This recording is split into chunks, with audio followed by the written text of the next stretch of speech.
Well, the rand weakened significantly during the medium-term budget speech. So for more on this, Rofhiwa Madzena joins me now. Rofhiwa, it's quite significant to actually see that the rand is weakening, almost an indication of what's happening and how this medium-term budget has implicated on global perception.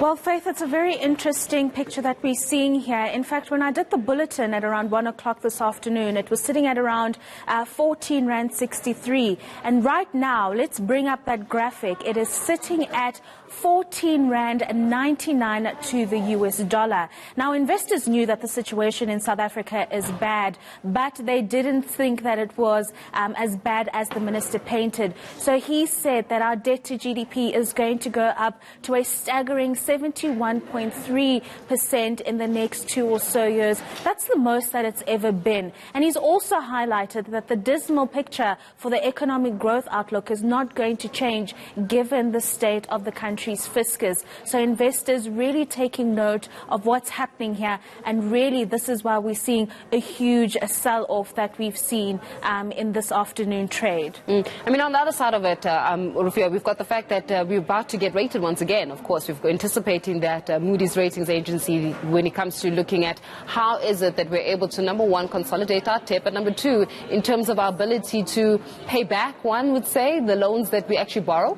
That's right, Faith. So the ratings agency Moody's will give us some credit because there are reforms, albeit really slow pace, that they are happening with. So what they're looking at here is whether or not this thing of Eskom now getting loans instead of bailouts from government is something that's actually going to work. And I mean, if you think about it, they are owing around 450 billion rand at the moment. And if they get a loan from government, how are they going to pay that loan back? So these are all policy features that the likes of Moody's are watching closely. I mean, they might be disappointed with the dire picture that the minister painted for us today, but they might just change our outlook to negative rather than put us in junk status. And it's simply because there are measures that are taken by government and specifically by Treasury in this regard to change the outlook for our fiscal health.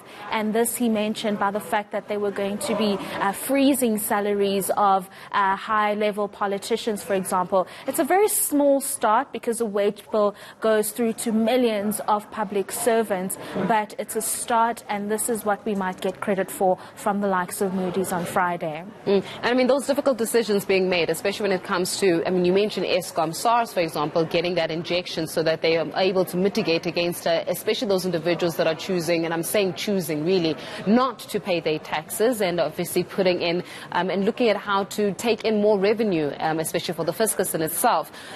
Some interesting, policies have been put forward. One may say that maybe we don't struggle on the policy perspective. Maybe we actually struggle in implementing what we've been actually saying and the concepts we've been drawing up. That's right. And I actually read an interesting article earlier this afternoon specifically about SARS and the implementation of a framework that would allow the Revenue Service to collect the money that it needs to grow the country's economy. Or remember that the revenue that SARS collects accounts for around 25% of our gross domestic product. That's quite significant. The issue with SARS, though, and there are two arguments to be made here, Faith, is that the targets that are set by Treasury are somewhat unrealistic. Why? Because these targets of 1.3 trillion rand or 1.4 trillion rand are based on the economic growth outlook. So if we're predicting that the economy is going to grow at 2%, for example, that would be, then you'd set your target in line with that growth.